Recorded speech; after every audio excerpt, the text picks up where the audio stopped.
24वां बाब क़यामत मसीह। और वो हफ्ते के पहले दिन अलील सुबह उन खुशबूदार चीज़ों को जो तैयार की थी लेकर कब्र पर आईं, और उन्होंने पत्थर को कब्र से लुढ़का हुआ पाया और अंदर जाकर खुदावंद की लाश ना पाई। और ऐसा हुआ कि जब वो इस बात से हैरान थी तो देखो, 2 शख्स बराक पोशाक पहने उनके पास आ खड़े हुए। जब वो डर गईं और अपने सर जमीन पर झुका लिए तो उन्होंने उनसे कहा कि तुम जिंदा को मुर्दों में क्यों ढूंढती हो? वो यहाँ नहीं बल्कि जी उठा है। याद करो कि जब वो हनूस जलील में था तो उसने तुमसे क्या कहा था, यानी कि ज़रूर है कि इब्ने इंसान गुनाहगारों के हाथ में हवाले किया जाए और मसलूब हो और तीसरे दिन जी उठे। तब उसकी बातें उन्हें याद आईं और कब्र से लौटकर उन्होंने उन 11 और बाकी सबको इन सब बातों की खबर दी। ये मरियम मजदली और हन्ना और याकूब की माँ मरियम थीं और बाकी औरतें जो उनके हमराह थीं। उन्होंने भी ये बातें रसूलों से कहीं, मगर ये बातें उन्हें मुहम्मल मालूम हुई और उन्होंने उनका यकीन न किया। तब पतरस उठकर कब्र की तरफ दौड़ा और झुककर सिर्फ कफन ही देखा और इस माजरे से अपने जी में ताजुब करता हुआ चला गया। अमुआस के शागिर्द, और देखो उसी दिन उनमें से 2 अमुआस नामी एक गांव की तरफ जा रहे थे जो यरूशलेम से तकरीबन 60 गलवा दूर था। और इन सब बातों की बाबत जो वाक़ई हुई थी आपस में बातचीत करते जाते थे। और ऐसा हुआ कि जब वो बातचीत और पूछपाछ कर रहे थे तो यीशु आप नज़दीक आकर उनके साथ हो लिया, लेकिन उनकी आंखें बंद की गई थीं ताकि उसे ना पहचाने। उसने उनसे कहा, ये क्या बातें हैं जो तुम राह में आपस में करते जाते हो?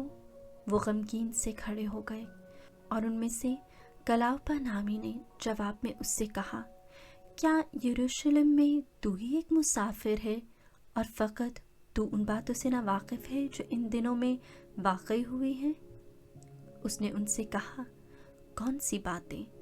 उन्होंने उससे कहा कि यीशु नासरी की बाबत जो नबी मर्द था और खुदा की और सारी उम्मत के नज़दीक काम और कलाम में साहिब कुदरत था, जिसे सरदार काहिनों और हमारे सरदारों ने कत्ल के लिए हवाला किया और मसलूब किया। मगर हमें तो उम्मीद थी कि यही इसराइल को मुखलसी देगा।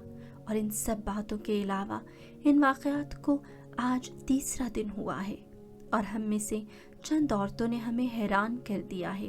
वो तड़के उसकी कब्र पर गईं और उसकी लाश को ना पाकर आईं और बोली कि हमने फरिश्तों की रोया देखी जो कहते हैं कि वो जिंदा है। और बाज़ ने हमारे साथियों में से कब्र पर जाकर जैसा कि उन औरतों ने कहा था वैसा ही पाया, मगर उसे ना देखा। तब उसने उनसे कहा कि नाफहमो और नबियों की सब बातों के मानने में सुस्त एतक़ाद हो, क्या ज़रूर ना था कि अलमसीह ये दुख उठाए और इसी तरह अपने जलाल में दाखिल हो? और तौरात मूसा और सब सहाइफ़े अंबिया से शुरू करके सब नविश्तों में जितनी बातें उसके हक़ में लिखी गई हैं उन्हें समझा दी। इतने में वो उस गांव के नज़दीक पहुंच गए जहां वो जाते थे, और उसके एतबार से ऐसा मालूम हुआ कि गोया वो आगे बढ़ना चाहता है। तब उन्होंने ये कहकर उसे बाइसरार रोका कि हमारे साथ रह, क्योंकि शाम होने लगी है और दिन बहुत ढल गया है। बस वो अंदर गया ताकि उनके साथ रहे। और ऐसा हुआ कि जब उनके साथ खाना खाने बैठा था तो उसने रोटी लेकर बरकत चाही और तोड़कर उन्हें देने लगा। इस पर उनकी आंखें खुल गईं, उन्होंने उसे पहचान लिया और वो उनकी नज़र से गायब हो गया। और उन्होंने आपस में कहा कि जब राह में हमसे वो बातें करता था और हमारे लिए नविश्तों को मुनकशिफ करता था तो क्या हमारा दिल पुरजोश ना हो गया था? और उसी घड़ी उठकर वो यरूशलेम को वापस गए और उन 11 और उनके साथियों को इकट्ठा किया। और वो कह रहे थे कि खुदावंद सचमुच जी उठा है और शमा उनको दिखाई दिया है।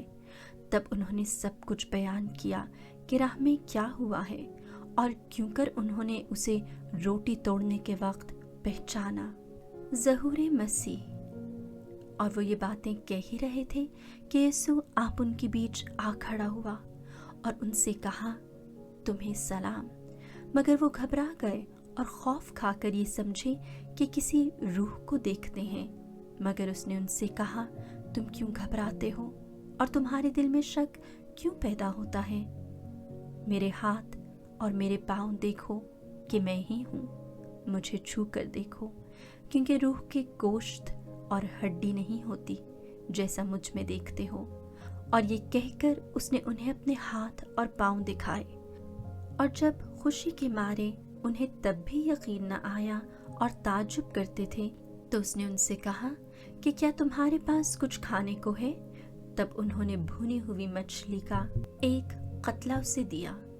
उसने लेकर उनके सामने खाया और उनसे कहा कि ये मेरी वही बातें हैं जो मैंने तुमसे उस वक्त कही थी जबकि हनूस तुम्हारे साथ था, और कि ज़रूर है कि वो सब कुछ पूरा हो जो मूसा की तौरात और सहाइफ इंबिया और मज़ामीर में मेरे हक़ में लिखा है।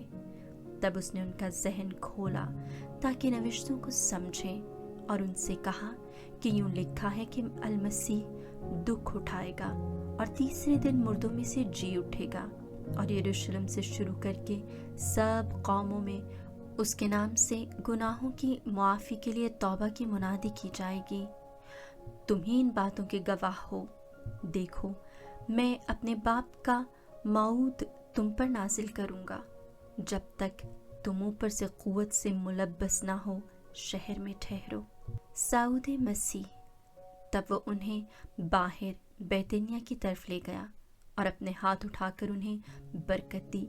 और ऐसा हुआ कि जब वो उन्हें बरकत दे रहा था तो उनसे जुदा हो गया और आसमान पर उठाया गया, और वो उसे सिजदा करके बड़ी खुशी से यरूशलेम को वापस चले गए और बिलानाखा हैकल में खुदा की हम्द करते रहे।